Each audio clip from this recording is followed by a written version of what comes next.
Bien, amigos, continuamos con el día y nos place ahora en nuestro espacio estelar recibir a Guarocuya Félix, exdirector de Impuestos Internos y además importante dirigente del Partido de la Liberación Dominicana.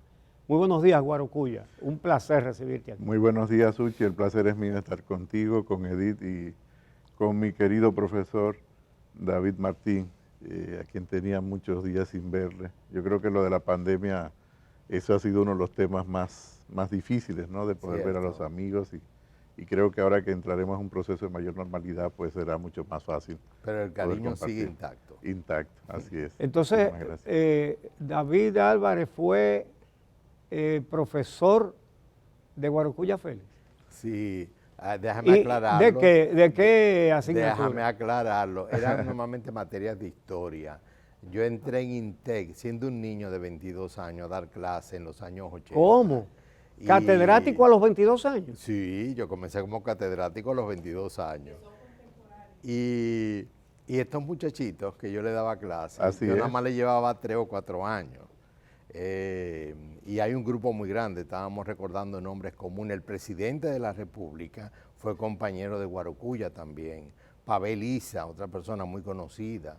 O sea que fue un grupo, yo siempre he dicho que tengo el honor de haberle dado clase a un grupo que se ha destacado enormemente. Casi ninguno ha sido anónimo en la sociedad dominicana. Muy orgulloso de eso. Y por los nombres citados, sí. ¿Verdad? Sí. Con connotación positiva, ¿verdad? Correcto.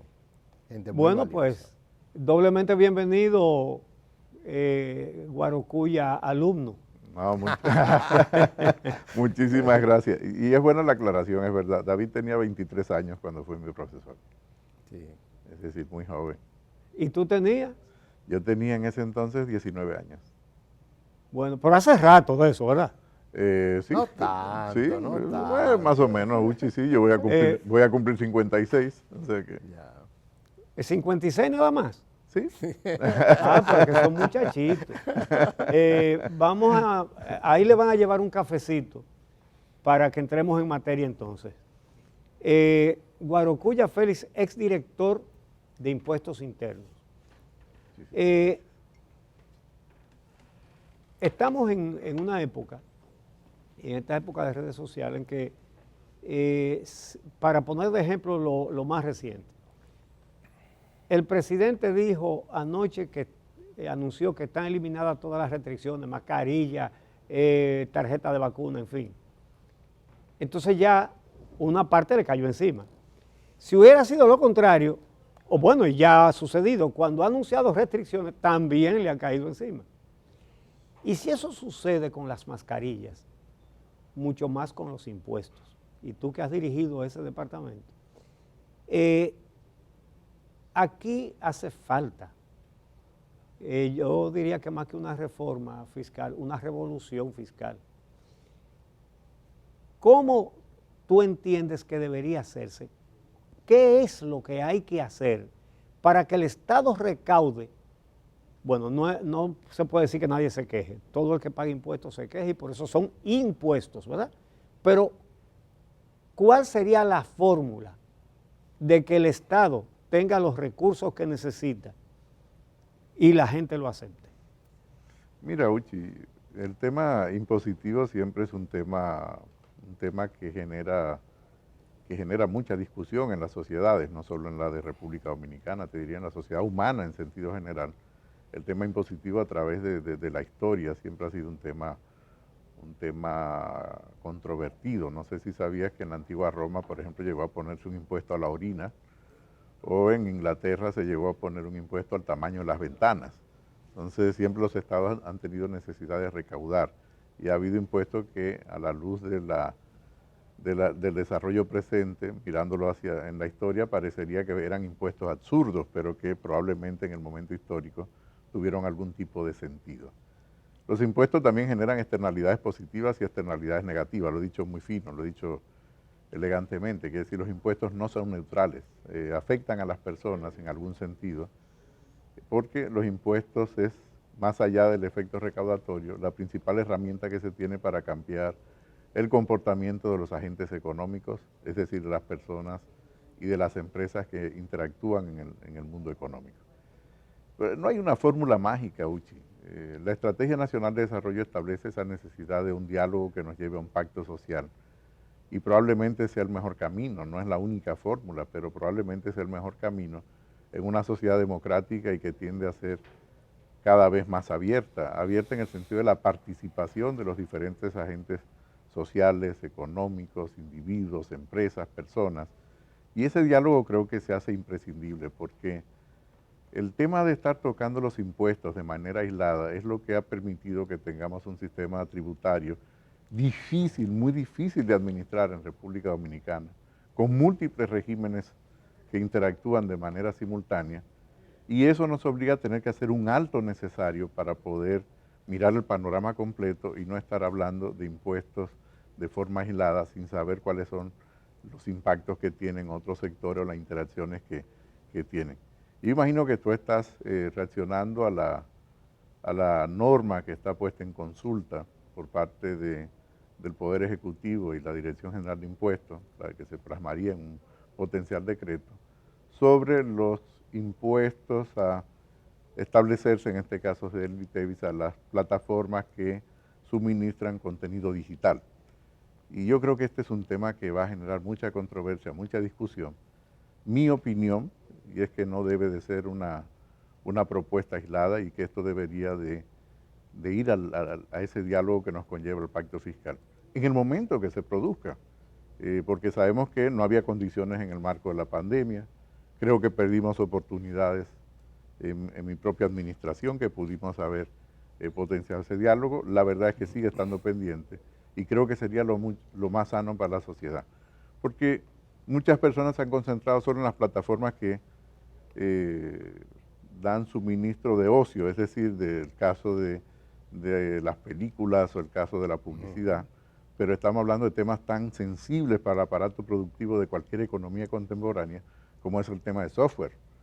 El tema de software, estamos hablando de que hoy en día desde la salud, el transporte, las comunicaciones, el agua, la vivienda, las luces, los canales de televisión, todo utiliza un software. Entonces estamos hablando de que no es un tema tan sencillo como simplemente plantearlo en una norma sin ver los impactos que eso tiene en la competitividad de la economía y en el bolsillo de la gente. Piensa en los estudiantes que tienen que renovar los software de las computadoras anualmente y que ahora le vas a establecer un costo, sobre todo en un país donde la mayoría de las personas tiene un nivel de ingreso medio bajo. Eso impactaría de manera muy sensible a la clase media, Uchi. Sí. Entonces son temas que creo que hay que verlo con mucha tranquilidad y con mucha delicadeza. Déjame plantearte un contexto, Guarocuya, que yo creo que sería interesante oír tu análisis.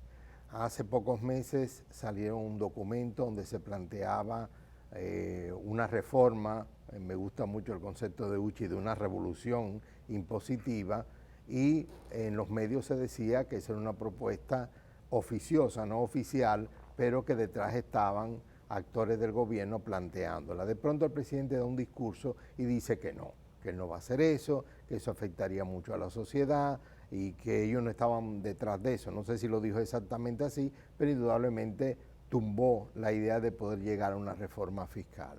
Eso ocurre en el momento en que en América Latina también varios funcionarios y gobernantes fueron denunciados por tener recursos personales o de sus empresas en paraísos fiscales, los famosos offshore, y que eso se consideraba una especie de falta de ética política cuando yo intento ponerle impuesto a otros y yo mismo los evado de alguna manera o busco mecanismos para poderlos evadir. Eso es número uno.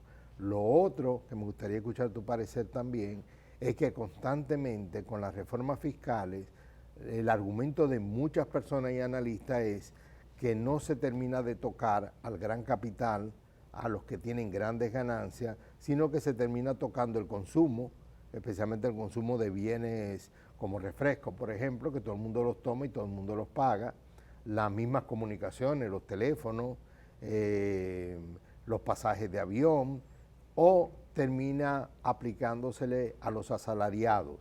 El chiste que tenemos siempre los que recibimos un salario y vivimos de eso, que ni siquiera vemos el dinero. Es decir, cuando nos entregan el importe, antes era cheque, ahora es un depósito, ya la empresa como agente de retención nos ha quitado esos impuestos. Me gustaría ver tu parecer, porque yo creo que en ese entorno es que se mueve la discusión en gran medida. Y tienes razón. De hecho, tú has planteado 3 elementos que son muy importantes. Comenzaría comentando la caracterización de UCHI de una revolución fiscal o una revolución tributaria.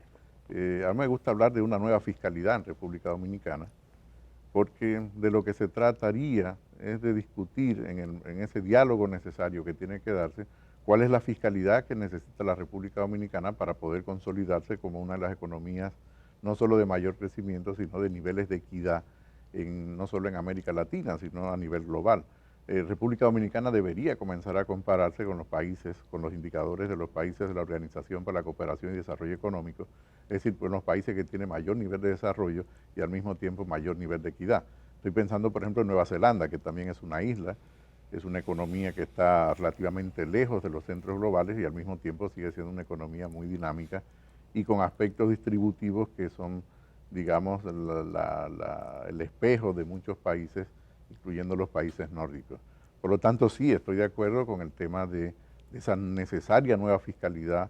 UCHI la plantea como una revolución fiscal o tributaria. Creo que es necesaria en República Dominicana si queremos mejorar esos niveles de equidad. Esto me da pie a comentar lo que tú dices, David. El tema es distributivo, es el tema fundamental, es decir, cómo gravar a aquellas empresas y personas que más patrimonio tienen y que más patrimonio generan, y no tanto la distribución del pastel que tenemos nosotros en República Dominicana. Tan importante como la presión fiscal es la composición de la presión fiscal. Y fíjate que la mayoría de los analistas se quedan solo en el análisis de la presión fiscal. La composición es probablemente en algunos momentos mucho más importante que la propia presión. La composición es quién efectivamente paga los impuestos. Los más pobres. Los más pobres. ¿Por qué? Porque tenemos una estructura impositiva regresiva. En el 2012 logramos 5 puntos de regresividad que se van perdiendo en el tiempo, de progresividad, perdón, que se van perdiendo en el tiempo. Pasamos de 72 pesos pagados por los más pobres en términos relativos por cada 100 pesos capturados en la estructura impositiva, pasamos a 67, pero esto no se sostiene en el tiempo, esto requiere una estructura tributaria diferente a la que tiene República Dominicana. Evidentemente que el contexto de pandemia y la crisis, como mencionaba UCHI hace un momento en su comentario, la crisis provocada por la propia pandemia no es un marco adecuado para poder tener este tipo de discusión, porque la economía todavía, no solo la de República Dominicana, sino la economía global, está en recuperación. Y finalmente tú has tocado un elemento que es ético y que ha tenido gran repercusión, no solo en la República Dominicana, es el comportamiento ético que tienen que tener las personas que al final van a tener la autoridad que le otorgan las mismas personas en un sistema democrático para poder establecer la estructura fiscal. Evidentemente que uno tiene que estar más allá de cualquier duda en la utilización de determinados instrumentos que pueden ser legales, pero que éticamente son muy reprochables y muy reprobables.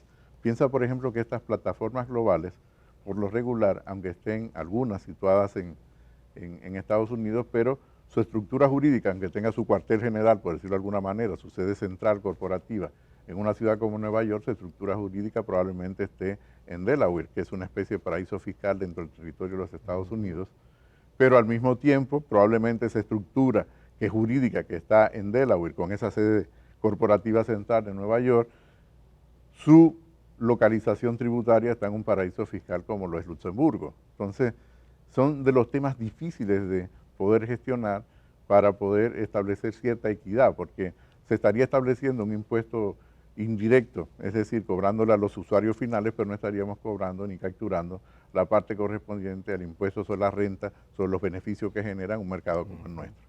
Creo que ese es un tema para ponerlo sobre la mesa y sopesarlo con mucha sensatez. No es un tema que puede festinarse rápidamente, más allá de que otros analistas tengan opiniones en contrario, ¿no? Mira, y hablando de la diferencia de a quién se le cobra más impuestos, que no hubo que discutir, aquí los tres dijimos de una vez, bueno, los más pobres son los que más pagan. En los 25 años que tiene este programa, durante esos 25 años aquí hemos estado haciendo ese señalamiento. Y he tenido la oportunidad de preguntárselo a todos los directores de impuestos internos. Que por cierto, una de las cosas positivas que siempre les reconocí a los gobiernos del PLD fue que en materia de recaudación de impuestos siempre puso a funcionarios competentes en impuestos internos.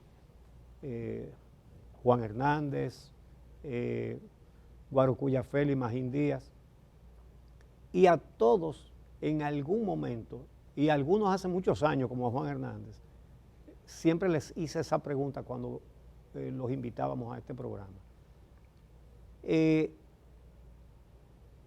¿Cuándo es que vamos a cambiar? Aquí se habla mucho de que se han hecho, qué sé yo, cuántas reformas fiscales, y yo entiendo que no se ha hecho ninguna, sino que le llaman así, eufemísticamente, reforma fiscal, a simple creación de nuevos impuestos o aumento de los que ya existen. Y esos 3 directores de impuestos internos, a los que les hice la misma pregunta, quizás en más de una ocasión a cada uno, siempre me respondieron, es verdad, aquí lo que más recaudación produce es el impuesto al consumo, que lo pagan fundamentalmente los que menos tienen. Y con la gracia de que no se dan cuenta, entonces es fácil cobrar por impuestos al aceite de cocinar, a la leche, al chocolate, en fin. Entonces, cuando yo digo una revolución, no es esta revolución realmente. Es que hagan algún día lo que se sabe que hay que hacer, pero que no se atreven con los que más tienen. ¿Cuándo tú crees que llegará eso? ¿Se podrá hacer algún día, Guarocuya? Mira, yo soy optimista moderado,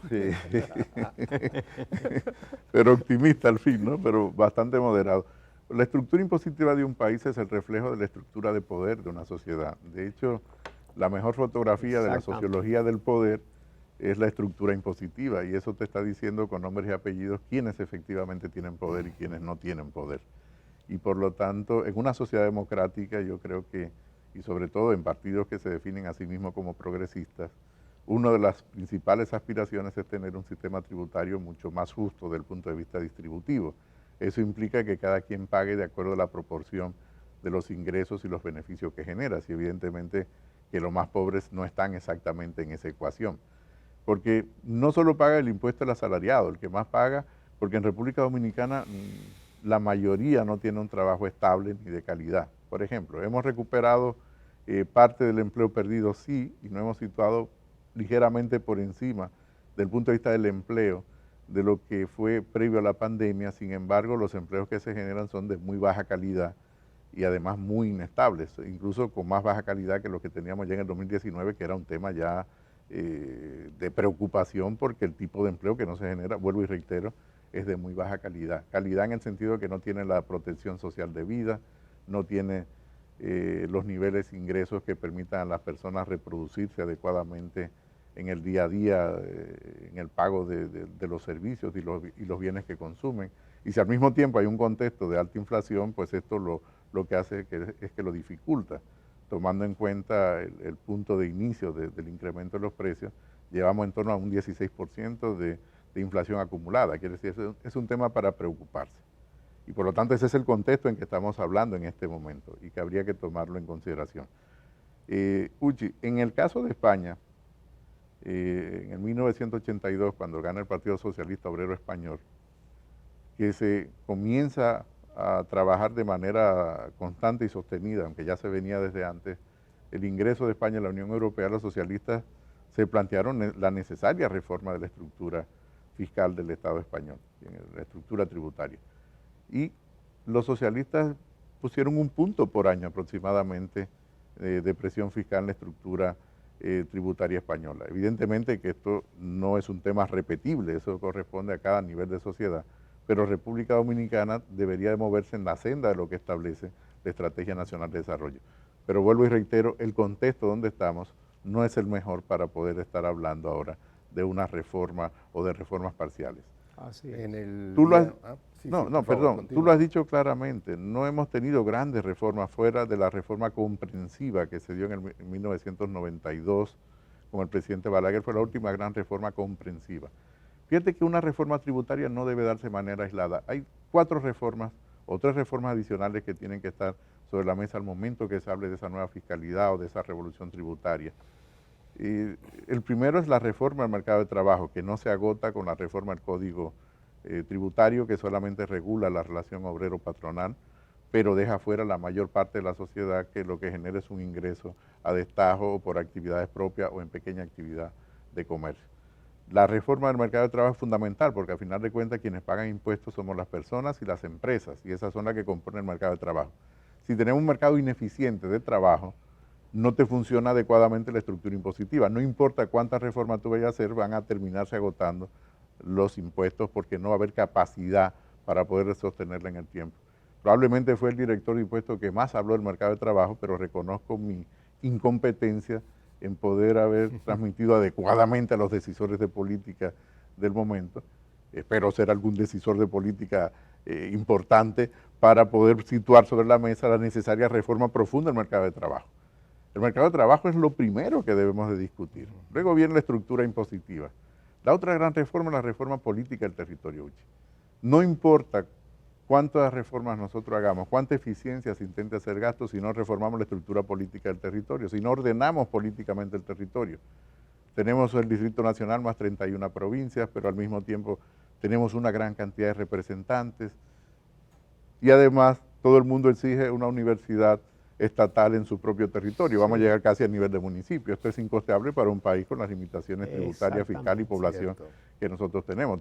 Tenemos que reproducir 32 de cada cosa y si me apuras un poco son 154 y al mismo tiempo tenemos una asociación de alcaldes, una asociación de directores de distrito, asociaciones de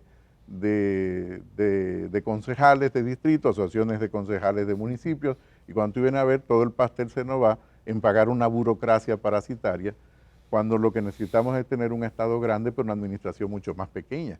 Esto es lo que deberíamos estar pactando en esas reformas constitucionales que se han propuesto. Esa es la verdadera reforma del Estado que parte desde el territorio.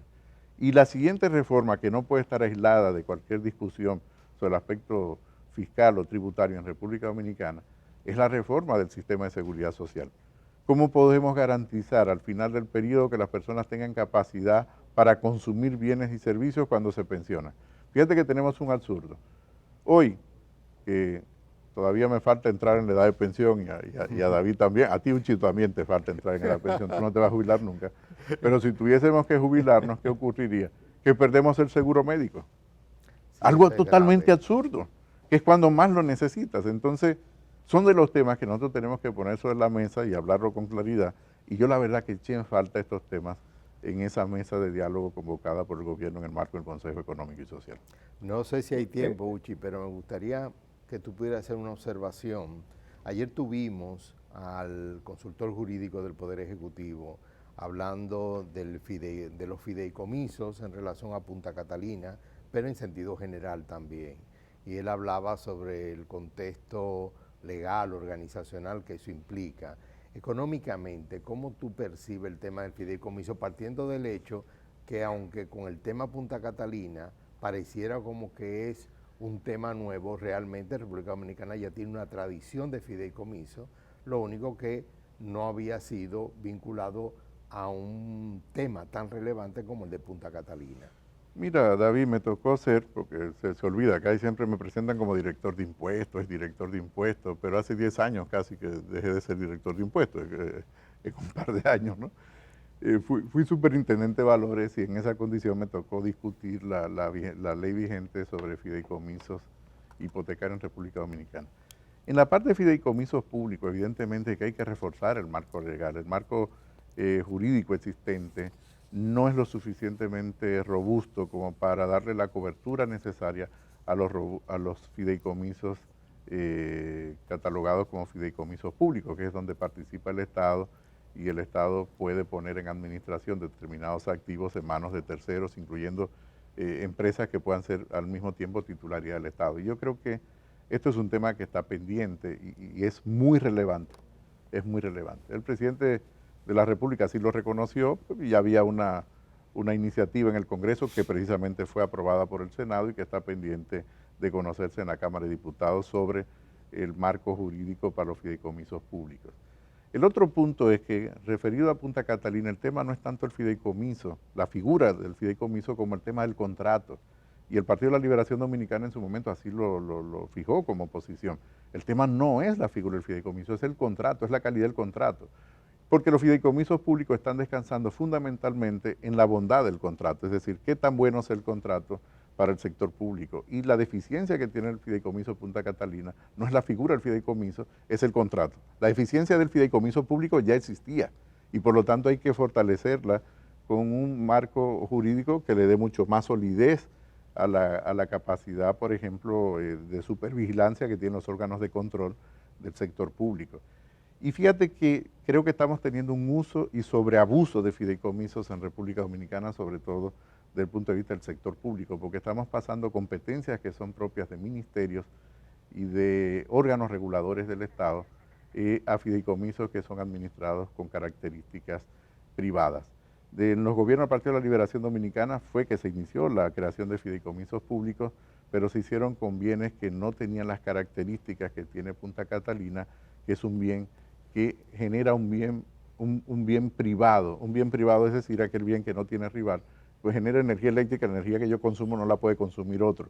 No es el caso del fideicomiso de vivienda o el caso del fideicomiso vial, y que además los titulares de esos fideicomisos son titulares ex oficio de otros organismos del Estado. Yo creo que ese es el tema que está en el fondo de la discusión, es el tema del contrato y la necesidad de robustecer el marco jurídico de los fideicomisos públicos. Bueno, Cuya, vamos a la política. Se anuncia para hoy una rueda de prensa conjunta del PLD y la Fuerza del Pueblo. Parece que camina la idea de que traten de participar juntos en las próximas elecciones.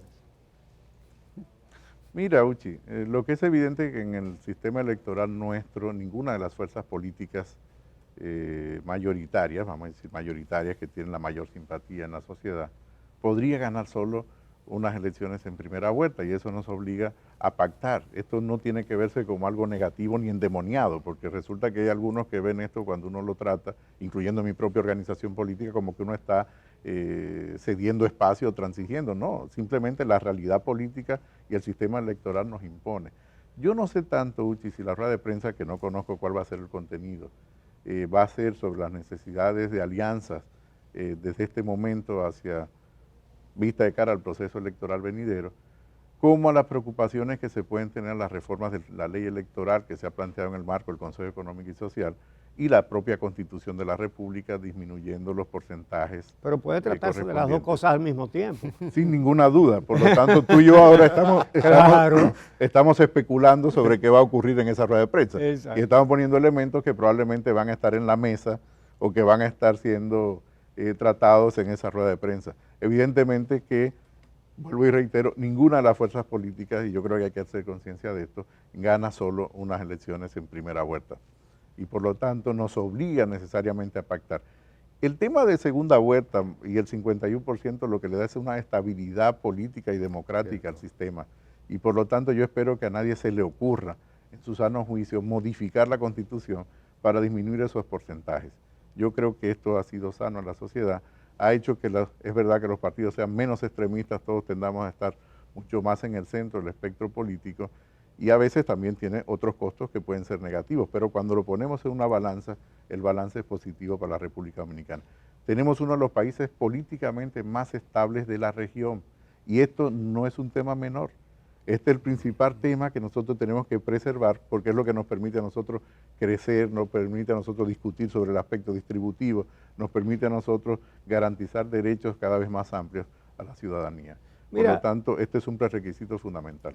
Esa observación que tú haces se oye sensata.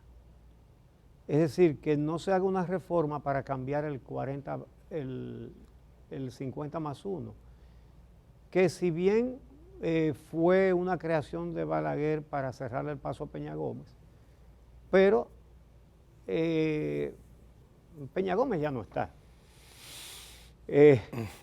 ¿Verdad? Y es verdad que eso pudiera interpretarse de una manera objetable, ¿no? Ahora, lo que sí llama la atención es, vamos a suponer que se quite eso, que mañana el PRM, que es el que promueve eso, diga, miren, vamos a dejar eso tranquilo, no vamos a pedir esa modificación. No parece que tampoco estarían dispuestos, porque lo han dicho, ni el PLD ni la Fuerza del Pueblo, a aprobar una reforma que institucionalice la independencia del Ministerio Público, de la Cámara de Cuentas, del Tribunal Superior Electoral, de la Junta Central Electoral, de todos los órganos de control. La posición del Partido de la Liberación Dominicana con relación al tema de la independencia del Ministerio Público es clara en el sentido de que es deseable para la sociedad dominicana. El punto es tocar esto hacer esto sin tener necesariamente que tocar la Constitución. Y yo creo que ahí es el punto que puede generar las grandes diferencias. No, porque ahora mismo el presidente nombró a personas que no tienen militancia política en el Ministerio Público. Es decir, la reforma no es para ahora, es para que mañana, cuando gane Píndaro de la Cruz por el partido El Plátano Maduro o la Cucaracha Coja, no venga y ponga su canchanchane a garantizar que la corrupción no vaya a la justicia. Pero Uchi, fíjate que el qué no es el punto de diferencia, es el cómo. En el qué estamos de acuerdo. El qué sería en este caso tener la independencia del Ministerio Público, y tú hablaste de los otros órganos de control. El cómo es cómo hacerlo, porque también preocupa que haya un artículo transitorio que el actual presidente de la República designe por 6 años a un procurador general de la República, aún reformada la propia Constitución, que por cierto no debería llamarse Procurador General de la República, sino Procurador General del Estado. La República es una forma de organización de gobierno, no es exactamente la forma de organización del Estado. Entonces, ahí de fondo hay un problema de definición que tiene que resolverse. Creo que no es un tema insalvable, es un tema muy simple. Exactamente. Es un tema simple, por eso te digo. Es un tema a discutir. Por eso te digo, y yo creo que hay que discutirlo, pero fundamentalmente centrándose en el cómo y cuáles son los límites a la que podríamos llegar en una eventual reforma constitucional, sin tocar aspectos que son conquistas muy importantes que le dan estabilidad al sistema político. Por eso te digo, en el qué estamos totalmente de acuerdo. En lo que hay que ponerse de acuerdo es efectivamente en cómo hacerlo, no exactamente en qué estamos de acuerdo para nosotros hacerlo. Y yo creo que ese es el punto que hay que discutir en el marco del Consejo Económico y Social. Bueno, tenemos que hacer una pausa. Muy agradecido de que hayas venido, Guarocuya. Siempre las puertas del día están abiertas. Muchas gracias a ti, muchas gracias a David Álvarez. Gracias. Bien, amigos, entonces nos vamos por un momentito y les presentaremos a Alexandra Santana y Virginia Antares con un tema muy interesante para los políticos, pero yo diría que para todos los ciudadanos, sobre el documental Así Ganamos. Es el movimiento de juventud que apoyó la candidatura de José Horacio Rodríguez, y van a explicar cómo hicieron una campaña sin dinero, conquistando el voto mayoritario que tiene la Cámara de Diputados a ese joven representante. Así que se puede aprender mucho de lo que ellas van a decir. Regresamos en un momento.